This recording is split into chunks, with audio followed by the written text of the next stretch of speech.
Who is deciding for the monuments? Who is telling us what was the past and what we must remember as something that happened?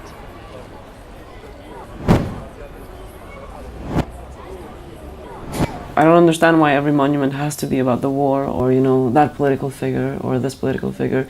If the only thing that kind of makes us a society is the fact that we protested together, we were victims together, is that it?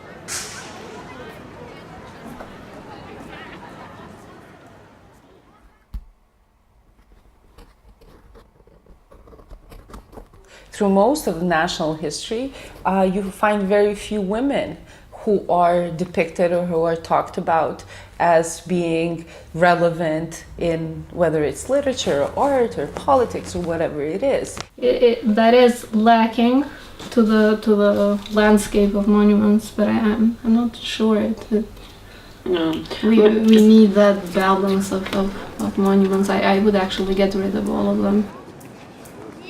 I think we cannot be without history. I mean, something that I critique, I guess, is ahistorical perspectives.